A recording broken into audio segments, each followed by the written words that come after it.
All right. Good morning, good morning. Ooh, it's been a long day. Good afternoon, everybody. Welcome to week 3 of our SYEP PBL coaching hours. My name is Theo Phillips. I am the Senior Director of Community Partnerships at the Youth Development Institute at Ramapo for Children. Big part of why we record these things is so if you have colleagues that might be doing sessions right now, which after having some dialogues with some folks at Hannock today, I know for sure you have some sessions going on in the afternoon, and I'm sure some of you other folks do too. If folks couldn't be here, the recording of these sessions are made available, and they're available on the website. They get uploaded weekly. They should be, last week's should be there already. If it's not, it'll be up later today, and definitely today's will be up by the end of the week. A big part of this is for folks to come out, ask questions, and use your time wisely. We understand that you have a lot going on. You have payroll coming up, you have young people and sessions and things like that. And some work is really starting to get done at the same time. So we want to make sure that you get what you need. So if you have some questions, feel free to unmute yourself and ask your questions up top. But otherwise, as we go along, feel free to ask questions as things come up. This isn't one of those wait till the end kind of situations. If I'm talking about something and you have some questions about it, please, please, please, folks, ask questions. This is what we're here for. So before we get started, just make sure you drop your name and organization in the chat. That's greatly appreciated so we know who is here. Does anybody have any questions before we actually jump into the content? Any question? Always going to see this from us, really this notion of intentionality. If you've been in any sessions with us, you've always seen this slide. So just a reminder that the things that we do have to be extremely intentional, how the young people experience our intentional work, that's the organic piece. The more intentional we are in our strategies, the more likely we are to see our young people reach the outcomes we want to see them have over the course of these 6 weeks. And just to remember that that project-based learning in this SYEP model is a very intentional strategy to develop young people's work readiness skills. So on a daily basis, as you're thinking about what's happening in your program, in your activities with your young people, think about how are we intentionally making sure young people are developing the skills that will not only help them get that job, but keep that job as they move forward and gain more employment experience as they get older, right? So, community agreements, community norms, just a reminder, this is a judgment-free zone. These are our norms. All questions are good and come as you are. What does that mean, judgment-free zone? I am not here in any way, shape, or form to judge your PBL program or project. Neither is anybody else on this call. We are all here to ask questions and to gain knowledge so that not only do our young people have a great experience, but we do as well, right? All questions are good. Some folks have a lot of experience doing this. Some folks, they're in week 3 of doing this. It might not think that their question is relevant, but no matter how long you've been doing this, we've been doing this with the PBL model with DYCD for the last 4 years. I have yet to hear a question in which I've been like, why did that person ask that question? All right. So make sure you're asking questions as they come up, and come as you are, understanding that we're all very busy. A lot of things we need to get accomplished on a day-to-day basis. So if you can only be here for 20 minutes, that's all you need to be here for. But if you can stay for the full time and get what you need to get out of this, then even better. All right. For folks here that have been to trainings and things prior to us before, we talk about this notion of having community norms. Just a reminder that you need to continue to build on the ones that you might have established in week 1. You know, your young people have already started to develop different relationships with each other. So some of the things that were relevant when they first met each other might not be covered as the group begins to grow and the dynamics and the relationships begin to grow. Also, as you start to dive into more conversations, right, and you start having more dialogues around things that are revolve around people's perspectives, right, and people's exposure to different things, feelings and opinions and things start to get in the way. And just a reminder that community norms and community agreements are a great way and a great tool when we talk about positive youth development, from the positive youth development frame and lens for managing those conflicts that may arise in your programs and in your individual groups. Any questions about this? Any questions about this? All covered very well in our trainings throughout the course of the summer. I get it, no problem. So, touch points. Really thinking about how are we continuing to put relationship building at the center of our practices and principles as we move forward throughout the course of the summer. Just a reminder that we're not solely building relationships during that first week, that this is an ongoing thing that happens not only in week 1, but also in week 2, 3, 4, 5, all the way through week 6. What do some of those touch points really look like? Right, some of those are content driven, right, where we're emailing our participants, right, and we're using email as a form of communication with participants. Then we talk about group chats, right? Are we using things like WhatsApp, GroupMe, other ways and forms of communicating? Because we all know that all young people aren't that great at checking email, and especially if you have a bunch of different cohorts going on within your organization, because I know some of you are working with large numbers of youth. If each of those cohorts could have their own chats, it really does help you and your facilitators really stay in connection with your young people on a day-to-day basis. Text reminders kind of falling under the same line if you're not using group chats. Phone calls to check in on participants when necessary, especially for those young people that you haven't seen yet, haven't heard from, or that showed up in week 1 or week 2 and you haven't seen. It might be time for a phone call to see how they're doing and make sure that they're good. Calendar invites. One of the things that DYCD changed up this year was making sure that your participants were in person at least 25% of the time that they're in the program. Therefore, that means a lot of you all are on hybrid models, which means there's some days that participants are there, some days that they're not there.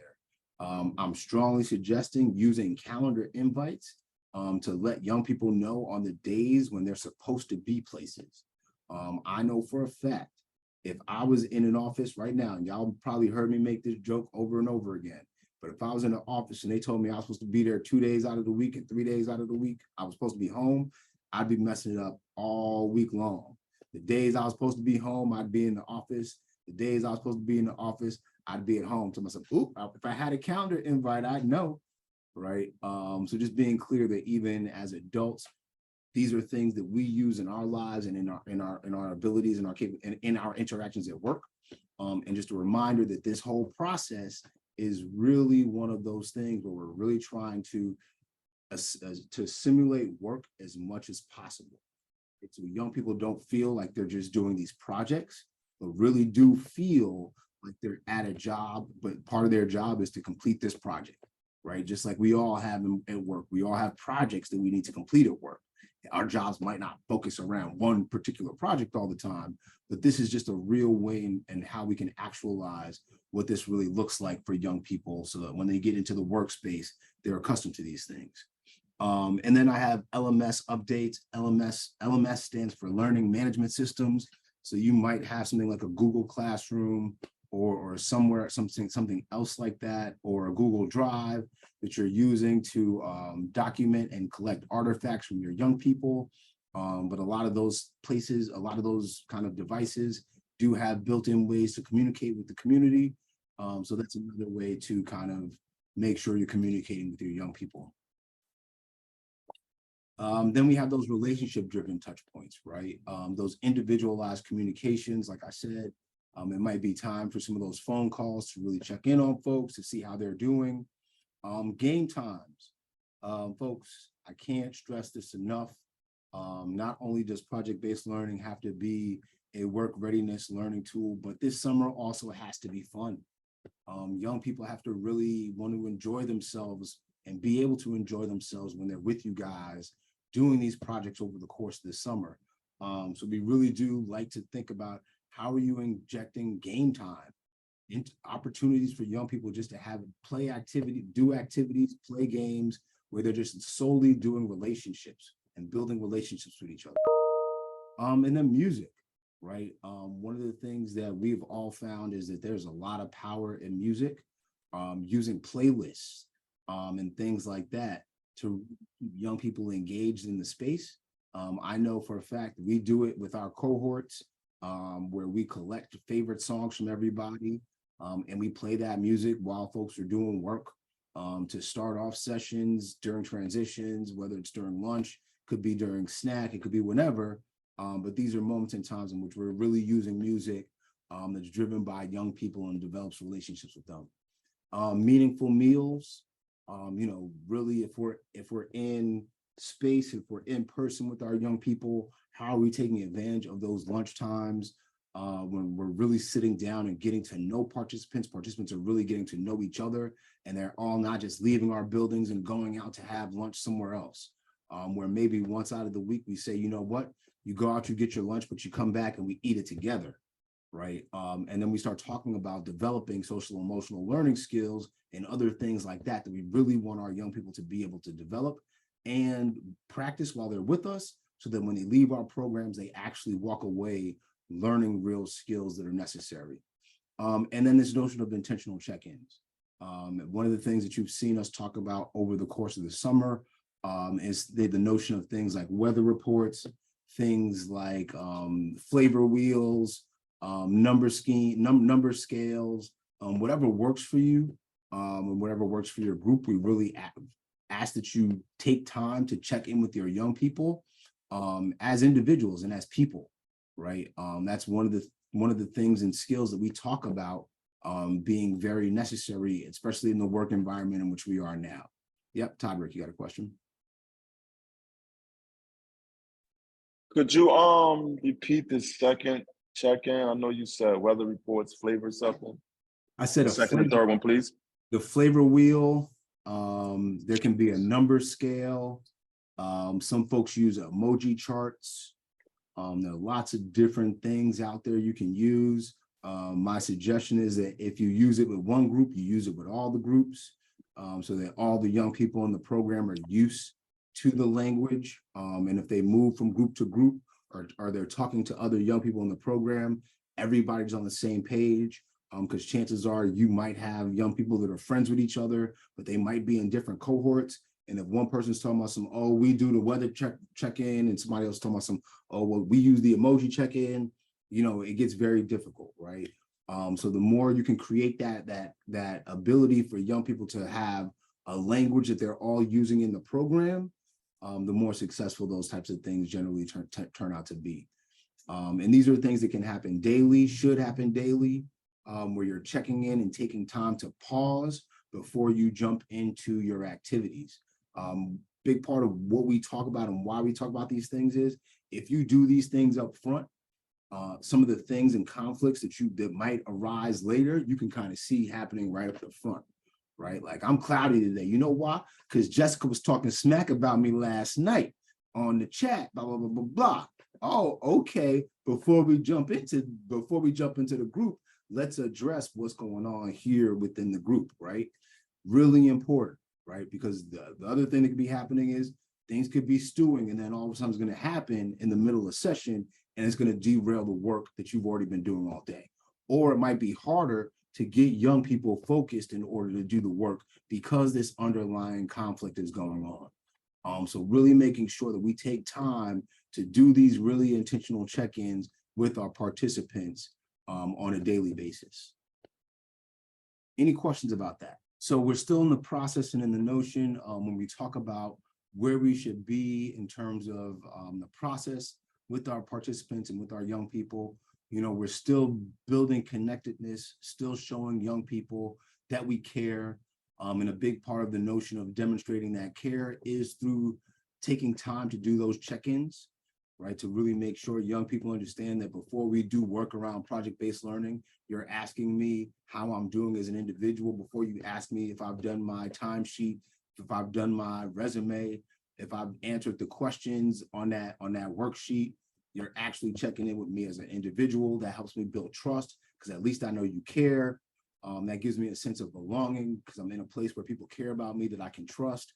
Now I feel safe in that space. And then when we talk about this notion of reciprocity, I can now take in information and also give information back to you because this environment has been created that allows me to feel like I can thrive in this space. So these are the things we really want to make sure that you're continuing to work on and develop as things are happening. So really the foundational piece, when we go back to some of DYCD's frameworks, really looking at their PYD framework, really making sure that foundationally, we're making sure that all young people and staff feel both physically and psychologically safe. A lot of that happens through the setting of our norms and continuing to reinforce them and revisit them so that everybody's very clear on what the ground rules are and what we think about and how we feel about how we should work together, right? And that's supported through those positive social norms. We talk about this notion of supportive relationships, right? How are we making sure that young people know that we understand that they have different points of views and different perspectives and come from different cultures and backgrounds, right? How is our program demonstrating this, right? This is something that's really critical, right? Because a lot of times, because we know that our young people come from different places and different spaces, sometimes there's an assumption that just because they're there, we all understand those things. But it's really important that we have dialogues around those things, especially as we start having conversations about some of these critical issues and authentic issues that young people are raising that are relevant to them, right? And then this notion of family, school, and community efforts, really thinking about, especially now as we're getting into and through week 3, and thinking about what this final product is, how are we also bringing in other voices from the community? How are we also starting to raise awareness around some of the things that our young people have highlighted and why that might be critical to the community as well? And what are we doing around how are we integrating those things, right? One of the things that can be difficult sometimes is if it's always our voice or just the voices of the facilitators in the space, that can get a little boring after a while, right? So really making sure that we're bringing in folks from the communities, that we're also really leveraging resources from the communities and from the schools that we're in, and figuring out if we have families and parents and things like that that want to be involved, how can we get them engaged in this process as well? Right? Any questions about this? So I'm actually kind of curious because I actually have some questions for the group.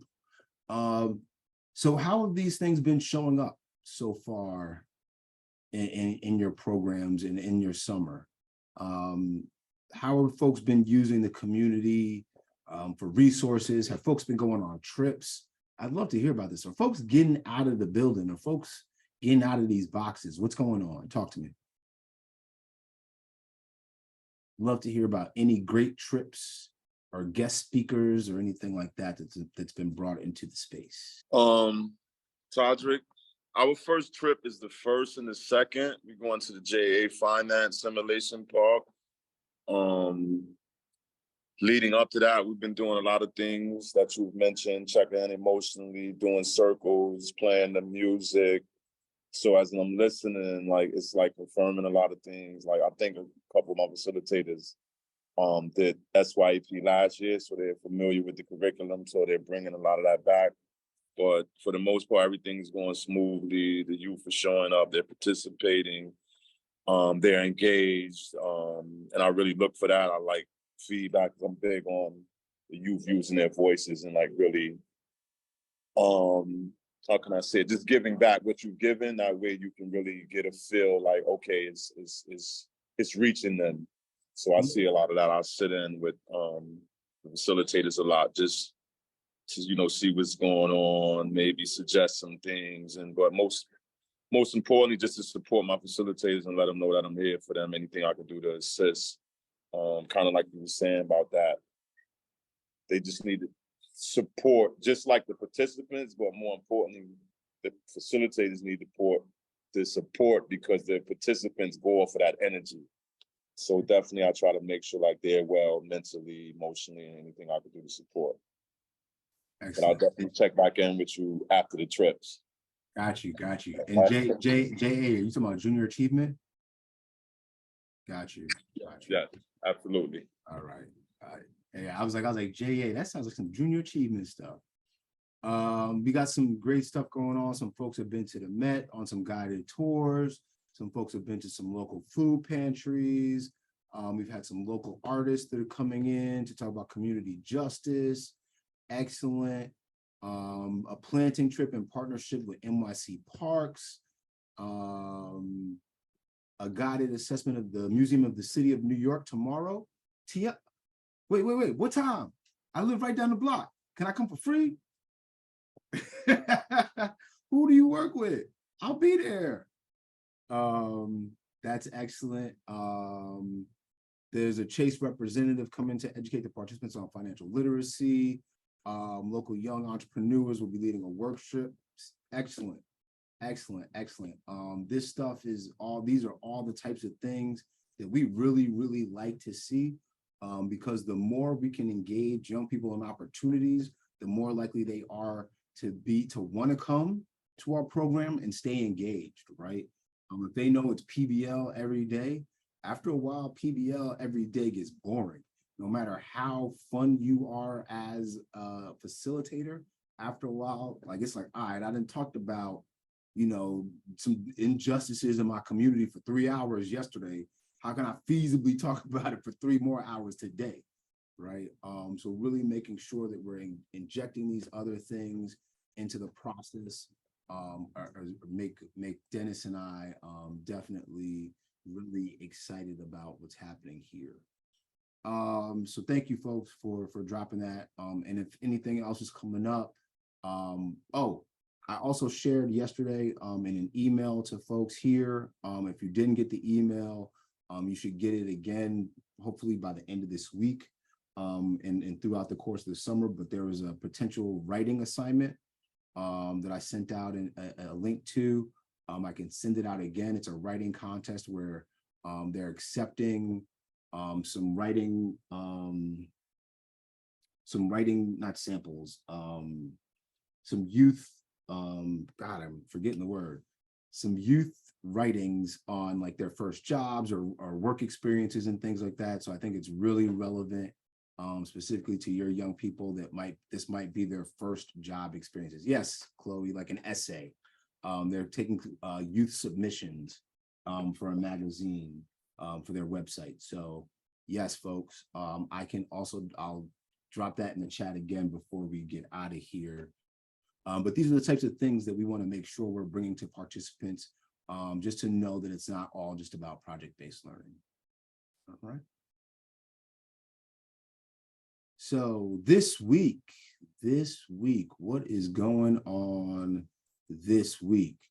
We're always talking about really making sure that we're really developing those relationships, really engaging our participants in activities that are not only geared around project-based learning, but also around relationship building. At this point, as we go through week 3, we should definitely be in the investigate stage, where young people have already heard about whatever your project plan theme is, and they've begun to really think about some of those sub topics that are starting to come out of those broader themes, and starting to really think about something that's really authentic and specifically relevant to exactly what's happening to those young people in that community as it relates to the theme that's been selected by your organization. Artifact collection. So artifact collection should still be happening as you go. If you go back, and we'll go on the website in a second, but going to the website, there are things there. We have a lot of worksheets and things like that you can be using to gain information about your young people, to help them through their career exploration, and the connecting of the things that are happening for them during the summer to future opportunities and career paths they might want to take on. Des, do you want to say something? Yeah. Well, first, hi everybody. Dennis Carter. Sorry, I'm running a little bit late today. One thing that should be happening, just kind of aligning the outcomes of the project, right? Like, remember, every week you've got different outcomes that you are looking to make sure that your participants have accomplished according to your plan. So some of the outcomes look like participants can identify and describe your norms. Participants can identify and connect and or associate the things that they're doing together. Participants can develop an understanding of the role of the individual in any group process. These are the types of outcomes that your work over the last 2 weeks should have brought young people to. So if you're looking for language, right, like to be able to really articulate what you've been doing, things like participants can now refine what it means to collaborate.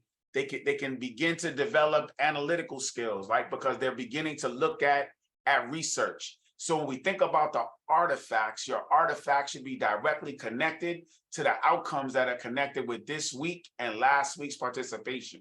So you want to be able to make those things a one-to-one, right? So that you are constantly aligning the things that you've collected. And again, this is where youth voice and choice comes in.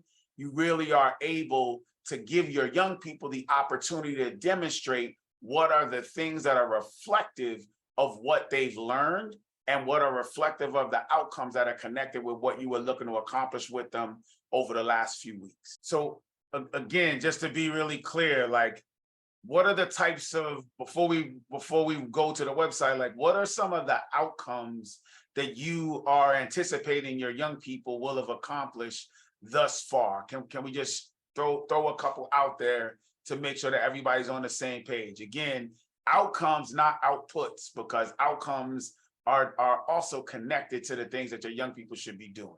Okay, if you have any questions about outcomes. Hold on. We got a question. Go ahead, Todd. Oh, we can't hear you with those new headphones. Just muted. Try and unmute yourself. Try and unmute yourself and let's see what happens. How about now? Good to go. Oh, all right. I was saying, could you rephrase the question, please?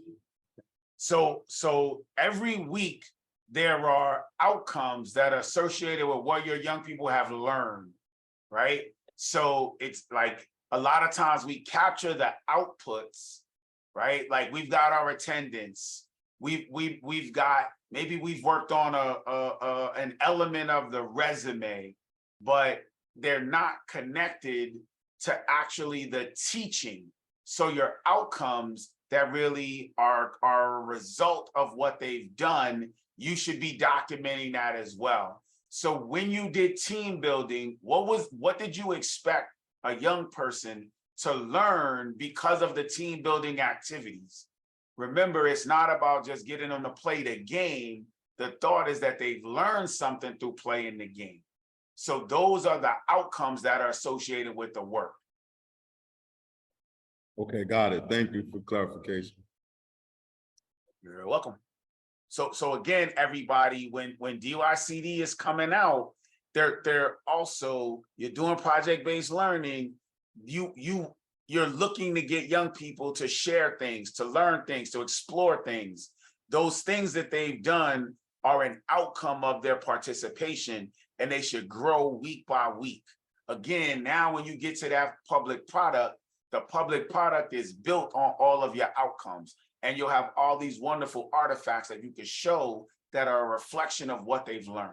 Right. So I think I don't want to say your name wrong. I don't even want to try. Can you help? Tataria, is that what it is? Yeah. Excellent. So Tataria, when you talk about your group being able to identify specific art components, you would have taught them something that allowed them to be able to do that, and then your young people could demonstrate that, right? So they would choose for youth voice and choice the types of things that they say, you know, maybe we looked at a whole bunch of art and I know that I can identify this. And now a young person has things that are reflective of that as a part of their process, because they never would have been able to do that if you didn't teach them. And then, yes, now if you are doing careers and you're connecting that dot around the graphic artist, so forth and so on, then you've said that by participating in your program, maybe they're able to develop a message or create their storyboard. The storyboard in and of itself is an output, but what they put on it, how they know what to put on it, that's an outcome of their participation. So before we jump to the website, is there anything specific that anybody, and then Chloe just dropped something in the chat, Dennis, while I pull that up. Yeah, I just wanted to share some of our outcomes that we've identified for week 3. They're learning our theme is public health, and so they're learning a lot about different public health issues this week. NYCHA housing and kind of how it affects our residents, as well as mental health. And there's some other topics that they'll be exploring and then coming up with actual products to then determine what their final PBL will be. Here, Chloe, you're perfect, right? Like this, the notion of participants will have clear roles and a project timeline as an outcome of this week's programming is exactly what you want. And then in their portfolio, you would have listed roles, you'd have listed things that match up with what has happened because of this week's program. So hopefully everybody, as you're thinking about the things that are happening, you're thinking about outcomes, you're thinking about what you've taught them, and then you've got clear things that demonstrate that.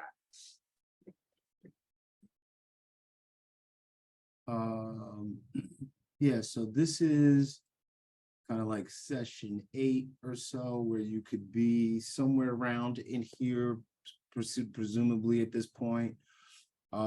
This is really talking about social norms and social justice. There's some TED Talks in here, and just some other ways and things that young people can start to look at as resources, and then it leads them right into session 9. One of the things that we've always said about what this kind of looks like for you all is that these can be things that you follow, or they can be things to kind of enhance what you already have going on. So we really want to make sure folks take some time to look through this stuff, to find things that are relevant to your young people and to help bolster your process. But it's not by any means stretch of imagination something that you should be following or have to follow week by week. Just want to point out under resources, under the facilitator resources, you can see these are where the coaching hours are, where you can register on a weekly basis. They're currently updating some of these videos. So as you can see, last week's coaching hours are up already, but we also will have the remainder of the coaching hours here as well. So these are all videos that you can also constantly go back and share with folks from your organization. One of the other things we really want to highlight under the digital library is, right, these are where your project themes are. For example, if you're doing climate justice, there are a bunch of things under here to also continue to support the things around climate justice, and they can give you some good resources there as well. All right, so just want to continue to point folks back to that space as a resource, and just to remind folks that even if you have a subcontractor or somebody that's doing their own thing, you have your own curriculum, all these things are just things that can always be used to help support the stuff you have going on, especially if you have facilitators that are saying that they're running out of stuff to do with young people, or the young people are finishing stuff faster than expected. These are some other activities and things and resources that you can pull from to support your program. All right. Any questions about that? So as we look ahead into this next upcoming week, we should really be heavy in the investigate phase, where young people are really doing a lot of research, and also at the same time, the shifting of the dynamics of what's happening should really be moving from you leading a lot of these things to young people really taking on more meaningful roles and more leadership roles in your programs and in your activities, because these are the attitudes and skills that we want young people to really walk away with. That notion of being persistent, that notion of confidence, active listening, communicating effectively, that ability to persuade.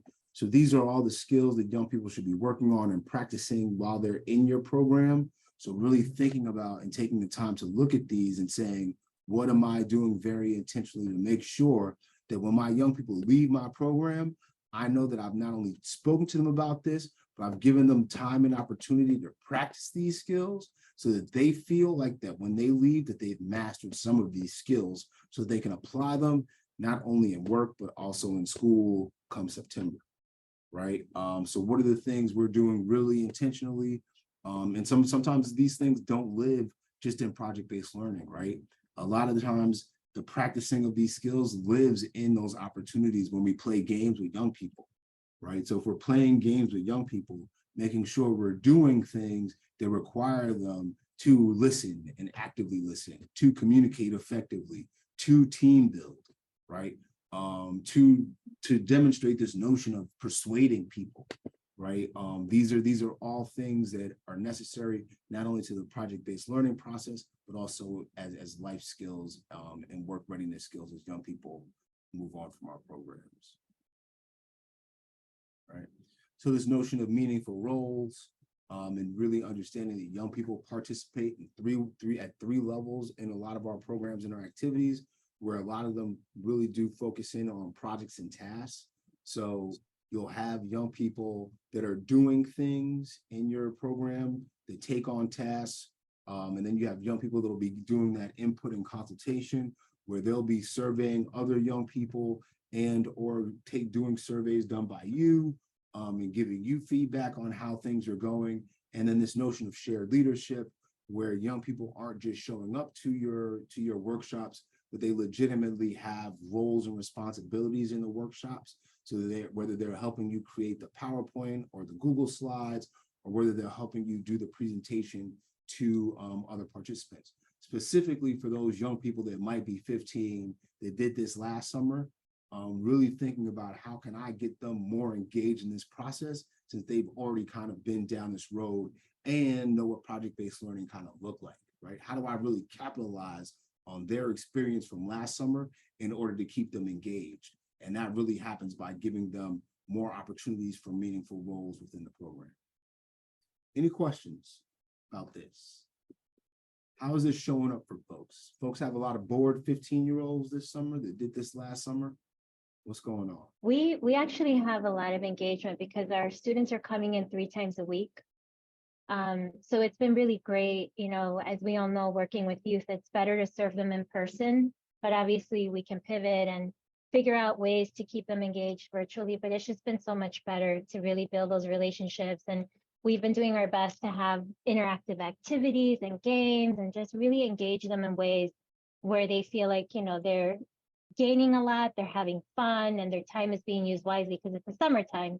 So a lot of them rather, you know, they'd rather be at the beach or at the park. Oh, So it's first just been a when really I good was experience. gonna have lunch, she thought I was somebody.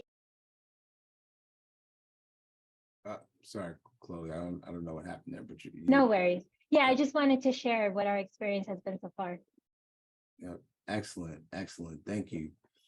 Yeah, you know, that everything you're saying about having games and things like that are really important to keeping young people. And like you said, they've got friends going to the beach every day, and they've got friends posting pictures of things happening on social media. And at the end of the day, sometimes, and we know, the money associated with this isn't always the carrot that really keeps young people coming. So it really becomes important that we're developing those relationships so that when that money doesn't become the driving piece, at least young people are tied to each other based off of the experience and the relationships they have with other young people in the program. Yeah, exactly. So, yeah. So always want to make sure that we're building in opportunities for reflection, because one of the things that's really important about project-based learning is that capturing the journey is where a lot of the learning happens. It's not in that final presentation on that last day of the program. It's really getting young people to think about the growth that they've made as individuals and as a group from day one of this process all the way through week 6. So really being very intentional about how you're finding time to get young people to reflect on what's happening for them and the things that they're growing and the things that they're getting better at and the skills that they're obtaining as they go through this process.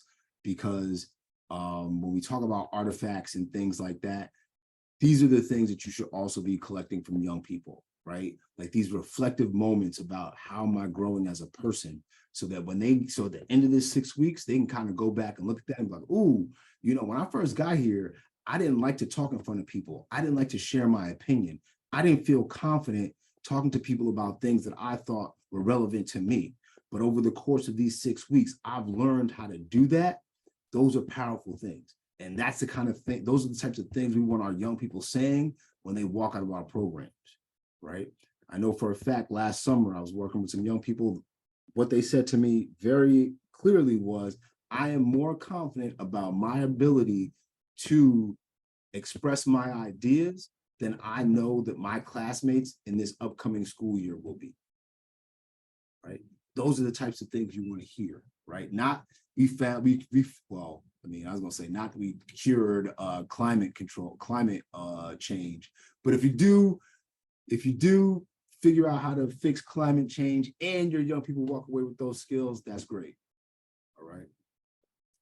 So as always, we do have our content. Our content will always take somewhere around 45 minutes out of the session, where we're really just trying to make sure folks and level set what's going on for folks, because we do not really actually know to what level everybody here has been to trainings with us. So we try to make sure that every week we give you a little bit of the things that have happened in the trainings over the course of the summer to get to this point. But really, this is our opportunity really to turn it over to you all and to ask you if you have any specific questions about anything and how it might be playing out in your program right now, more specifically. But if you don't have any questions, one of the things that I will always say to folks is we don't keep people here just to keep people here. If you have things you have to do with your young people, if you have paperwork that you need to get done, by all means. Kelsey, talk to me. I was in one of your sessions last summer, Mm-hmm. and one of the things that stuck by me was putting a timer so participants know how long they have as a task. I've attempted to get that Zoom application. I don't know if you guys still use it, but can you tell me the name of it so I can use it? You know what, Kelsey, we just use YouTube. Okay. Yeah, we just go to YouTube and type in, 5-minute timer with music. And if you want, one of the things that we always try to do is ask people, do you want to see puppies or do you want to see kittens? Do you want, whatever it is. A lot of times, literally, YouTube will have timers with whatever you type in. Yeah, I've also inputted the playing music while they're doing tasks. Yeah. It's a little challenging because you don't realize how many songs actually curse until they're being played around kids. So yeah. Do you have any other tips on things to do while they're doing activities? Yeah. So that's great. You don't realize how many songs have cursing in them. So I guess a big part of it, right? And this kind of goes back to when we talk about work readiness, right, Kelsey, and how do we help young people get prepared for work, right? When we talk about music, all of us probably in some way, shape, or form listen to music at work, but we all do it different ways, whether it's through headphones or whatever. And if I'm listening to music out loud, I have to be aware of the type of music that I'm playing at work, right? So that's a conversation and a dialogue you have with young people around what kind of music is appropriate for work versus what kind of music is appropriate in your own personal space and around your friends and things like that, right? And then having the group create a playlist based off of that. Does that make sense to folks? Yeah, it makes sense. Mona, Dennis, That makes sense? Yeah, I was just saying, depending on the nature of the song, you can also type in the word clean Yeah, and then the song's name, and then you'll get the song without the curse words per se, depending on the nature of the song. Because Yeah. some songs actually can still be appropriate, but it won't have the curse words in it. So you Yeah. can try that as well, Kelsey. and Chloe, oh, go ahead, Tybert. Now, I was gonna say also, if you look, I think to the right or of the song, if it's explicit, it usually has an E Yeah, for explicit. yeah. And they're it's- usually back to back, like the clean version and the explicit version. Yeah, yeah. And then some folks are saying just using music with no lyrics. Yeah. As you all will always, when you get on with us, 9 times out of 10, if you've gotten on at the beginning, we are playing music. A lot of the music that we're using and we're playing is rap music turned into like jazz instrumentals. Because I mean, I like rap music. I mean, to be honest, I like some real ratchet rap music. But I know that I can't play that here. So I play what I can play in order, at least for me, to feel like I'm getting my fix in. Right. So it's all about finding those ways around and having those dialogues with young people about, like I said, what's appropriate for work, what's not appropriate for work. Also, I don't want to interrupt or take all the Ooh, questions. Please. But you mentioned like using other applications to contact the kids. So we've tried phone calls. Some phone numbers are no longer working, but we've tried GroupMe in the past and Telegram. Mhm. However, kids still don't communicate well on those apps.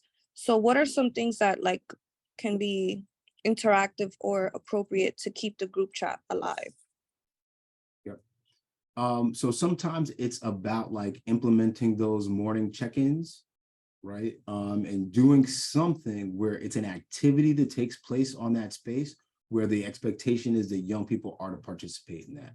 And Kelsey, one thing that you also have to remember is that a lot of your young people actually may not have cell service. They may still be using Wi-Fi. So what ends up happening is that they're not replying because they're not seeing the message until